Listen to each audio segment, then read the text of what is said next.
A nuestro invitado a la primera nota del día, ¿les parece? Dale. Estamos en comunicación con el gobernador de la provincia de Buenos Aires, Axel Kicillof. Hola Axel, ¿cómo estás? Buen día Ari, Roberto, buen día a todos, ¿cómo andan? Bien, muy bien. Bueno, sos el gobernador, pero vamos a empezar a hablarte de economía. Recién, recién hablábamos con Julia Estrada. Y bueno, sos el exministro, ¿no? Bueno, hablábamos recién con Julia Estrada, que repasaba, y Julia decía, la verdad es que este año, bueno, hubo equilibrio fiscal, la base monetaria creció por abajo de la inflación, el dólar viene subiendo por abajo de la inflación. No veo por qué razón rebotó la inflación ahora en septiembre y octubre. ¿Qué opinión tenés vos? Mira, varias cosas. Es así, los salarios no están subiendo de manera extraordinaria con respecto, es más, están con los precios medio en un empate. Las tarifas, no sé si Julia habló de eso, pero las tarifas también están estables. La tasa de interés está estable, obviamente el dólar oficial estable.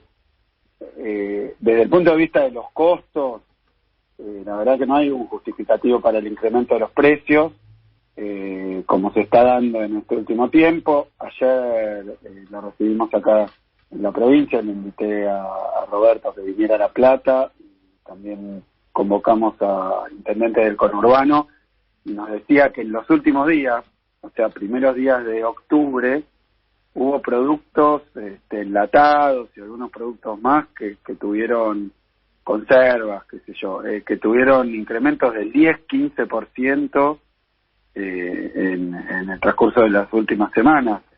No tiene ninguna explicación en motivos por lo menos económicos, de rentabilidad, de recomposición de margen. O sea que cuando dicen que hay que dejar que el mercado actúe solo, y parten de una teoría que explica que entonces la competencia tiende a reducir los precios, se olvidan que en la Argentina, de los 1.400 productos más o menos que ahora están dentro de precios cuidados y estabilizados por 3 meses, la gran mayoría están explicados, de esos 1.400 productos de canasta básica y de consumo masivo, por 30 empresas. 30 empresas están manejando el grueso de los productos alimentarios y de consumo para la gran mayoría. Ahí no hay competencia. Entonces la fijación de precios ya no obedece a las leyes que pregonan los libertarios y los neoliberales. La verdad que no. La verdad que hay una concentración muy fuerte y hay un fenómeno que es mundial, que tiene que ver con la salida de la pandemia. La salida de la pandemia implicó una reactivación muy rápida, una vuelta del consumo que había estado postergado por las medidas sanitarias en todo el planeta, no solo en la Argentina, que generó lo que se llaman cuello de botella, básicamente insuficiencia de oferta. Lo explico de otra manera. Durante los meses de pandemia, las empresas estuvieron produciendo, las industrias, a veces involuntariamente también por temas de protocolo, por interrupción, por contagios, a niveles muy bajos, y cuando se reactiva y cuando se reanuda el proceso económico normal, el consumo más normal, y bueno, hay un fenómeno de escasez que se vio muy claro acá al comienzo de la reactivación, que no había cemento, no había chapa, no había fierro, no había cerramiento, material de la construcción, porque se habían dejado de producir en las escalas habituales. Conclusión, eso se puede resolver a través de un incremento rápido de la producción o con precios. Pero acá tenemos el riesgo de que cuando la sociedad vuelve a un estado de demanda más habitual, en lugar de que se vuelva a producir y se tomen empleados de nuevo y eso redunde en una mejora no solo de la producción, no solo de los ingresos de los empresarios, de las ventas, sino también de la producción y del empleo, eso simplemente se resuelve en un incremento de precios. Y eso hay que evitarlo, por eso está muy bien que el gobierno nacional, ayer lo hablábamos con Feletti y con Giorgi, ordene los precios a la salida de la pandemia, porque un riesgo que se está viendo en el planeta es que haya más concentración, aumento de medio de precio y entonces una absorción del de los ingresos populares y de los sectores medios por unas pocas empresas. Es eso. Muchas veces se dice que los precios máximos nunca sirvieron, que duran muy poquito tiempo y después lo que se congeló en ese momento se recupera cuando termina ese congelamiento. ¿Vos qué opinas?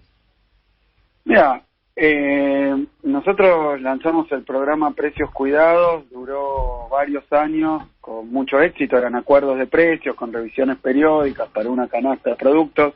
Ahora había 600 y pico de productos en Precios Cuidados, esto más que duplica la cantidad de productos, es por 3 meses, y por otro lado, sí, los escuchaba a los macristas decir esto cuando ellos tuvieron Precios Cuidados durante todo su gobierno.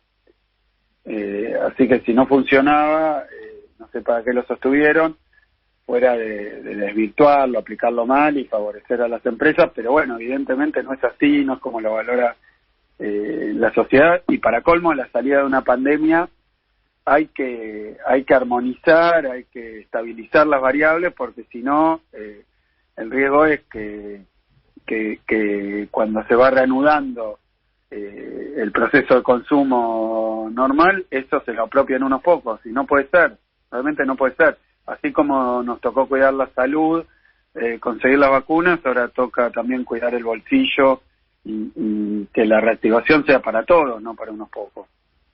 Además, cuando esto viene acompañado de discursos a veces directamente políticos que generan inestabilidad, incertidumbre, y bueno, las empresas, en lugar de tomar gente, en lugar de ampliar la producción, y bueno, van por el lado de los precios, y eso creo que es una situación, para contestarte la pregunta específica, es una situación muy especial, muy particular, la salida de la pandemia, porque vamos a crecer este año, no sé si 6, 7, 8 puntos, depende de la fuente, pero todos hablan de esos volúmenes de crecimiento, es un crecimiento muy fuerte, y bueno, es una reactivación muy rápida, que como en todo proceso de reactivación, genera una anarquía de los precios. Hoy el mismo producto, comprado en el mismo lugar, se consigue en minoristas distintos a precios completamente diferentes, a veces que duplican o triplican.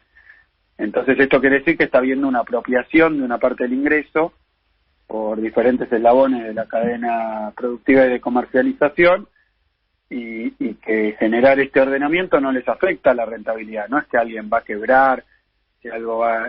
me parece que lo que sí va a obligar es a que se multiplique la cantidad más que el precio. Y eso está muy bien a la salida de la pandemia, es indiscutible, y me parece que bueno, que se oponga a la oposición, ya no puesto a la vacuna diciendo que es veneno, imagínate, pueden decir cualquier cosa. Recién mencionabas los enlatados, y vos sabés que hay enlatados como, por ejemplo, una lata de arvejas, en donde el 70% del costo es la lata. Y ahí ya estás hablando de un insumo difundido producido por una sola empresa. Exacto, Roberto, mira, y esto ayer hablábamos con Feletti, también cuando fue el programa Precios Cuidados con Augusto Costa, en aquel momento donde estábamos en el Ministerio de Economía, y bueno, el programa Precios Cuidados lo diseñamos de esa manera, no es solo algo que se negocia y se establece con supermercados, con pocas expendios, sino en toda la cadena, y toda la cadena de valor está involucrada, logística, y bueno, la producción y los insumos difundidos. Yo creo que hoy, estos días, ya se estaban instrumentando las reuniones con los que hacen el packaging, los embalajes, las diferentes formas de envase, que sí, que son muy, muy poquitas empresas. Por eso, si tuvieran una dificultad, pero vos fíjate que las empresas alimenticias, muchas de estas empresas, trabajaron durante toda la pandemia, a diferencia de buena parte del resto de la sociedad. O sea que, aun si esto tuviera un leve impacto sobre la rentabilidad, y me parece que es una contribución que tienen que hacer a una salida más equitativa y más justa de la pandemia. La pandemia se sufrió muchísimo, y bueno, a la salida de la pandemia hay que permitir que los frutos de la reactivación le lleguen a todos. Y ahí sí, sobre todo en los sectores concentrados, hay que hacer un monitoreo, porque está bien que ganen, no está bien que roben. Vos te reuniste y los intendentes también con Feletti. ¿Ustedes van a ayudar a controlar? ¿De qué manera? Bueno, durante el programa Precios Cuidados se hizo, son convenios que se hacen de facultades entre Nación y las provincias, y después entre las provincias y los municipios, que le dan atribuciones para controlar listas de precios. La idea, obviamente, es que se cumplan, no castigar, sino simplemente que se cumplan los acuerdos y que se cumplan las normativas, porque el resto está fuera de la normativa, ¿no? Entonces, es cierto que la Secretaría de Comercio, en la época de Macri, bueno, perdió todas las capacidades de inspección. Ahora, en este tiempo se volvieron a restablecer, pero bueno, en un territorio tan vasto y tan denso como es el conurbano bonaerense, nosotros pusimos a disposición las capacidades que tiene provincia y municipio, simplemente para verificar el cumplimiento de la normativa, ¿no? Que tiene que ver con, como siempre, con abastecimiento, los productos tienen que estar, con señalética, digamos, lo que es la identificación de los productos de precios cuidados, y luego los precios, que se cumplan los precios. Así que bueno, esas cuestiones simplemente es una tarea. La reta dijo hoy que va a haber desabastecimiento, así directamente. Y me parece que esas declaraciones, porque vos fíjate, hoy los precios están en determinado nivel. Puede ser, si lo plantean, que eventualmente haya un problema de rentabilidad, pero si no, lo otro tiene que ver con que va a haber más consumo. Si falta producto, porque no entiendo por qué tendrían que producir menos al mismo precio que hoy. O sea que eso más que nada es una amenaza. Es una amenaza. Y me parece entonces la muy reta lamentable. amenaza representando a los empresarios. Bueno, ya lo dijo Feletti de los empresarios. No, me parece que hay un juego político y que creo que sí, que el PRO, Cambiemos, Juntos, o como se llamen, no quieran cuidar los ingresos de los sectores medios y populares, nos sorprende. Así que la verdad que sí, que tiene que eso, o simplemente una posición política para decir que todo lo que hace el gobierno está mal, si vacunamos a los chicos. Y nosotros, por ejemplo, hace un par de semanas que en la provincia de Buenos Aires se podía andar sin barbijo en la calle cuando la gente estaba sola, no en grupo. Sí. Bueno, sí. No, eso les parecía mal. Venían pidiendo más flexibilizaciones hace un montón, les parecía mal. Ahora que incluso en la ciudad están subiendo hace unos días los casos, poquito, pero subiendo, ahora sí. O sea que es oponerse para ver si sacan provecho político y generan malestar o generan apoyo de algún sector. Pero lo que me decía Feletti es que la reunión con los empresarios, la gran mayoría acompañó, porque están con rentabilidad muy alta. Están con rentabilidad alta, no es que hoy hay un problema de rentabilidad. Y más consumo significa posibilidad de vender más. Obviamente, si los precios suben más que los ingresos, aún habiendo más gasto, eso no termina representando más ventas en cantidades, que es lo que tenemos que lograr, que vuelva a producirse y que se vuelva a contratar. Así que esto tiene como resultado de esta medida que si hay una expansión de los ingresos, va a haber una expansión del consumo, una expansión de las cantidades, una expansión de la producción y una expansión del empleo. ¿Contra qué está la reta? ¿Contra qué? Contra que la gente coma más, contra que pueda comprar los productos, porque hemos visto que en economías con tanta concentración en la producción y también en las ventas, el riesgo es que los precios no se fijan por leyes de competencia, se fijan por decisiones oligopólicas, monopólicas, concentradas, y eso es lo que hay que evitar. Pero bueno, yo creo que debería haber un acompañamiento de los empresarios y también de la oposición, porque lo que se está buscando es que la salida de la pandemia sea más igualitaria y más justa. Nicolás Lantos te quiere hacer una pregunta. Axel, ¿cómo estás? Buen día.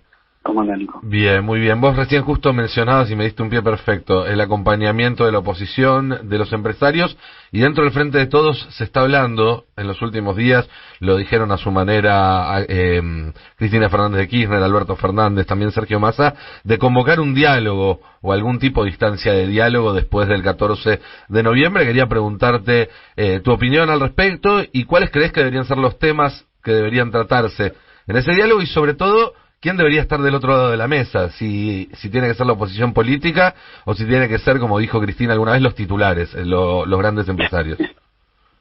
Mira, hay temas que son muy de fondo, muy complicados, que tienen que ver con la situación pre-pandemia. Por ejemplo, el grado de endeudamiento de la economía argentina y particularmente el vínculo y un posible arreglo con el Fondo Monetario Internacional. Me parece que los responsables del desastre del endeudamiento con el Fondo Monetario Internacional, que ahora aparecen como consultores, auditores y comentaristas de cómo habría que arreglar, deberían seriamente ver si pueden contribuir a que se solucione de alguna manera razonable y posible la verdadera calamidad que generaron.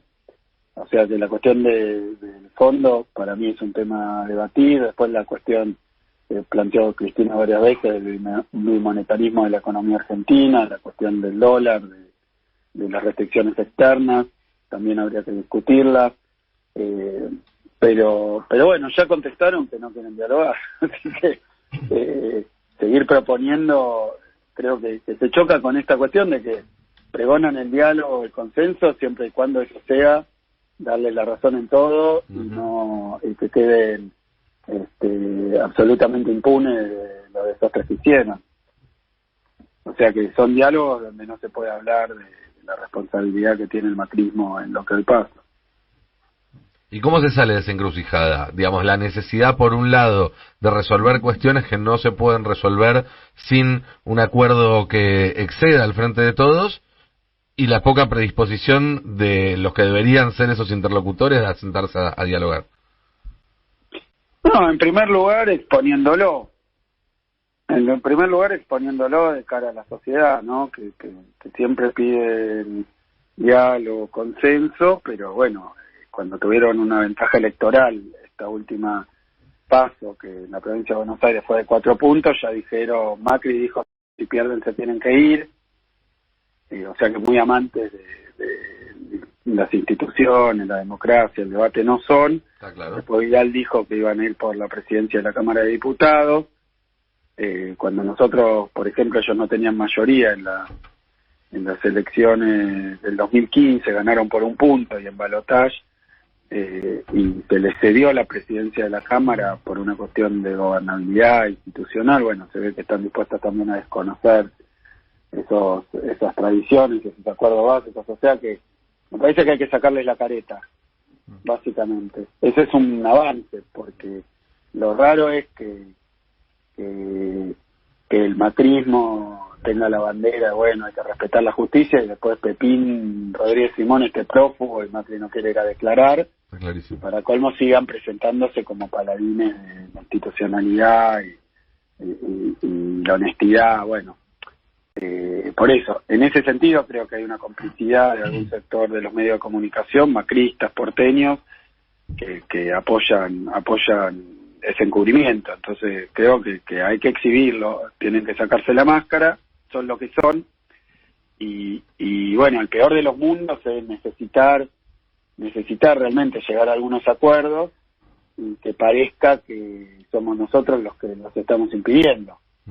La necesidad está, pero queda claro cuál es el obstáculo. Justamente, Axel, muchas crónicas, columnas y demás de estos medios hablan de que vos, Cristina y demás son los que están frenando un acuerdo con el Fondo Monetario Internacional. ¿Esto es así?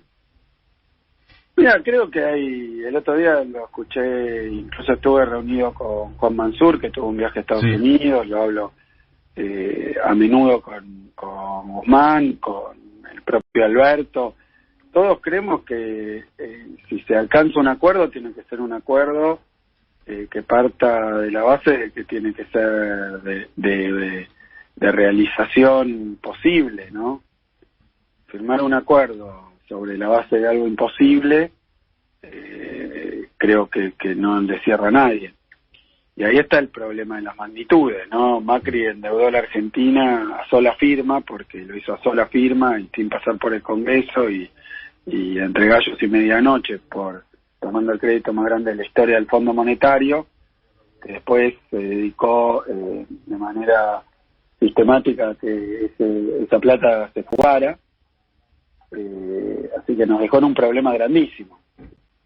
Hoy la sociedad tiene que comprender y tenemos que discutirlo de cara a la sociedad, en qué situación nos dejó el macrismo, y después ver cuáles son las posibles y reales soluciones. Una solución tiene que ser sostenible.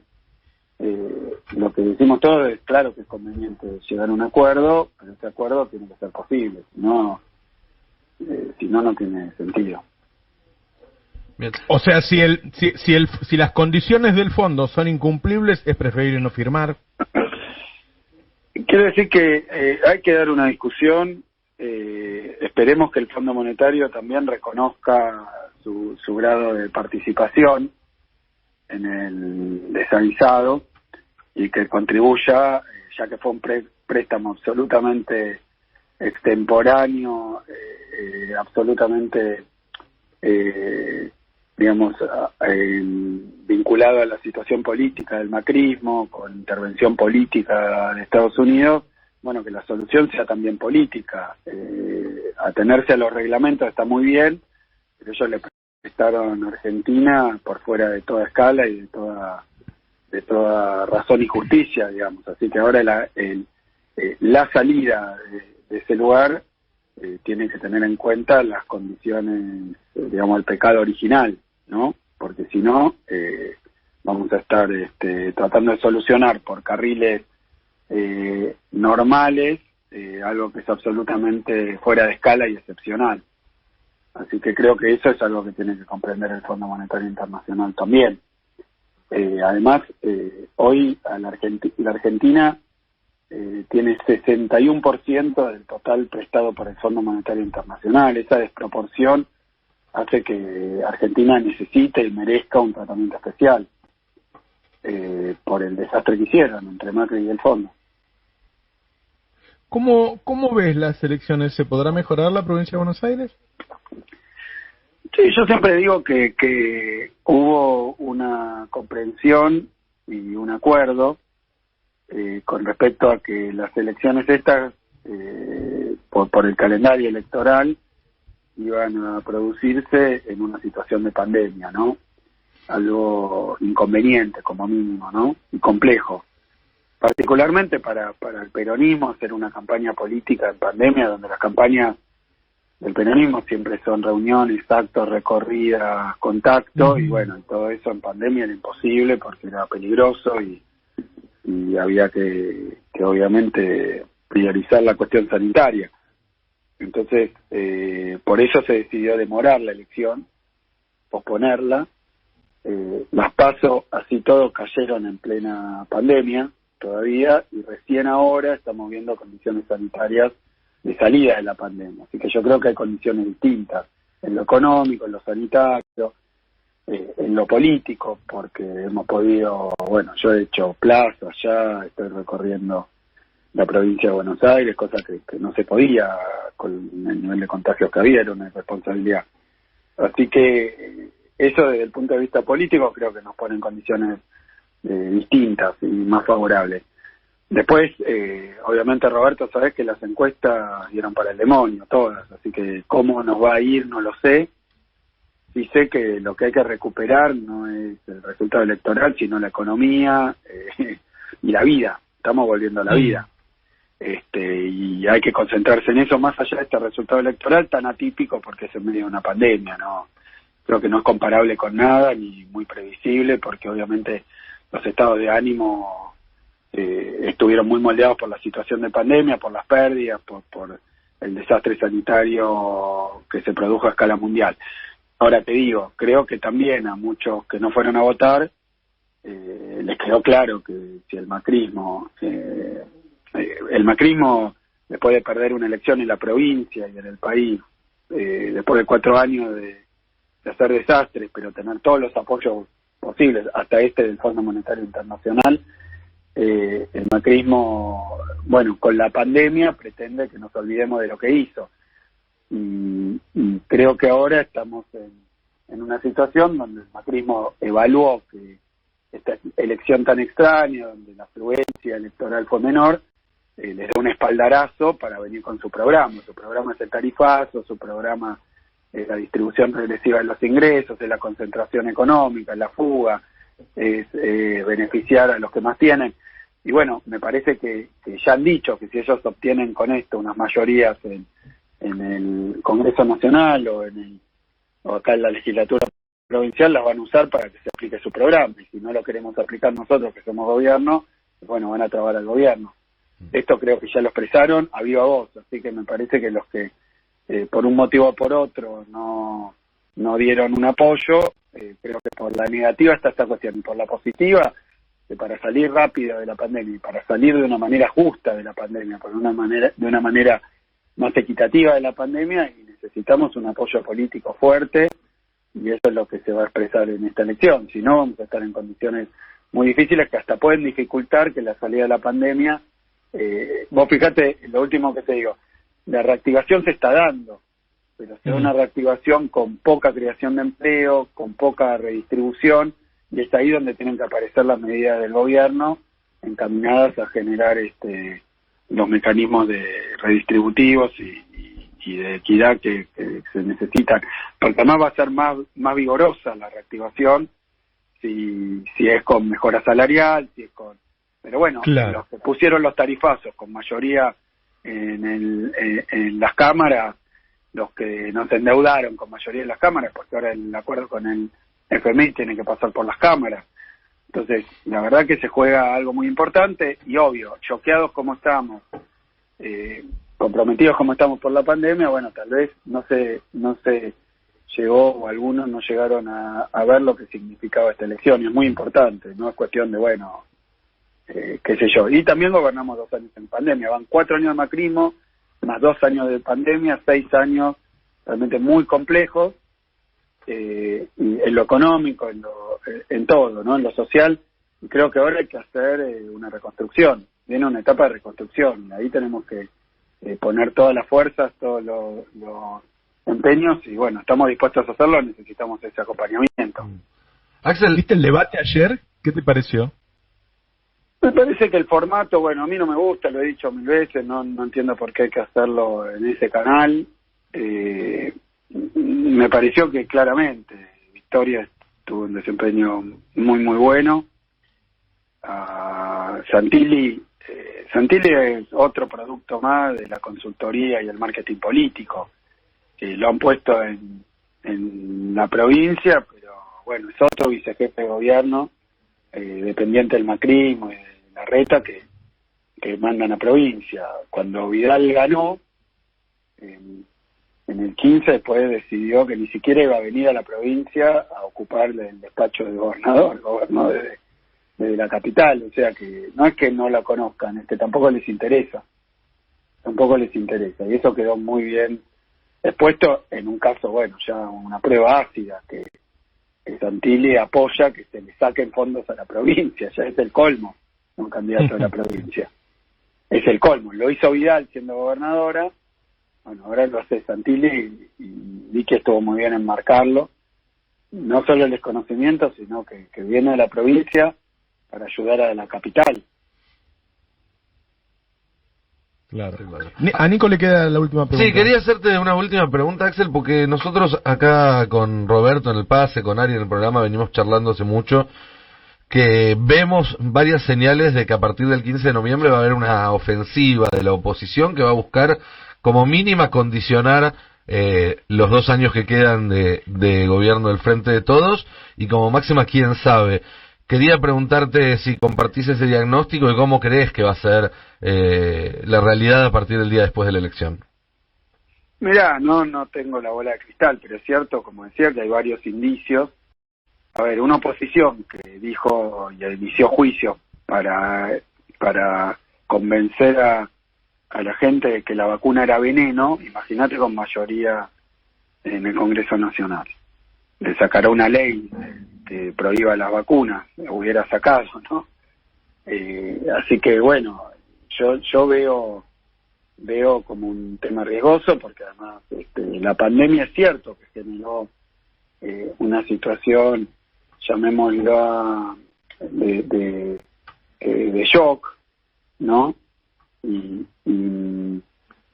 que en ese contexto de conmoción, porque la pandemia fue un hecho absolutamente fuera de lo esperado, absolutamente excepcional y muy complejo, y que nos moldeó el ánimo, la cabeza a todos. Estuvimos en situaciones muy comprometidas, más allá de que muchos perdimos conocidos, familiares, así que basándose en esa situación de shock, están tratando de ellos mismos, cantan "vamos a volver", ¿no? Con esta elección intermedia. Entonces, que vuelva Macri, me parece que como resultado de esta elección es algo que puede ser un resultado no querido, incluso por una parte importante de la sociedad. Hay que tomar conciencia de que esa es la actitud que han mostrado, y lo han dicho. Entonces no vienen a colaborar en la salida de la pandemia para reconstruir lo perdido, vienen a según dijeron, bueno, lo que Macri dijo, si pierden se tienen que ir, no sé cómo lo pondrán en acto. Axel, durante los 4 años del macrismo, un juez dictaba una preventiva a las 48 horas de la indagatoria y te metía preso. Te iba a buscar a las 4 de la mañana y te sacaba en pijama y te metía preso. Durante la historia de la democracia, nunca hubo un presidente al que se lo haya llamado a la justicia y se haya negado a acudir a la justicia. Estamos en una situación, no sé qué va a pasar en los próximos días. Macri se niega. Dice, no me gusta este juez, entonces no voy a ir. ¿Qué te parece que debería ocurrir ahí? Mira, ya había pasado con Stornelli, luego con Pepín Rodríguez Simón, que está prófugo, lo busca Interpol. Yo creo que el desprecio que el macrismo muestra por la justicia, cuando de lo que se trata es de dar explicaciones o de simplemente someterse a los jueces, es algo increíble. Además, nosotros, que nos tocó durante la época del macrismo, a mí una indagatoria con Bonadío por causas que no era haber espiado, y que hay documentos que son públicos y que prácticamente los protagonistas ya han confesado que eso ocurrió. Ahora lo que se está deslindando es responsabilidad de quién dio las órdenes, que además es medio extraño que arriba Magdalán y que responden al presidente hayan abierto bases en la provincia de Buenos Aires. Se supo que Vidal estaba al tanto de esto, permitió abrirla, después la cerró porque los espiaban.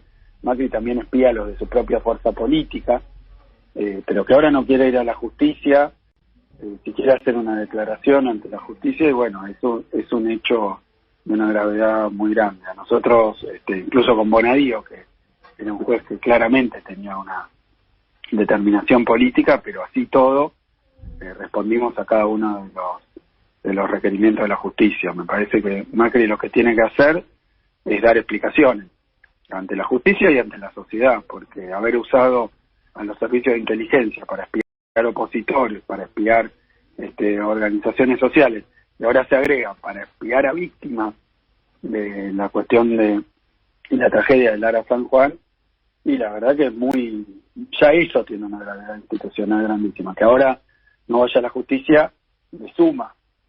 Hay muchos de estos casos de espionaje que bueno, los casos que D'Alessio mostró los papeles, mostró sus contactos, está implicado buena parte de Cambiemos, usó también en la FIP para perseguir, bueno, y ahora tienen que dar explicación. Axel Kicillof, gobernador de la provincia de Buenos Aires, muchas gracias por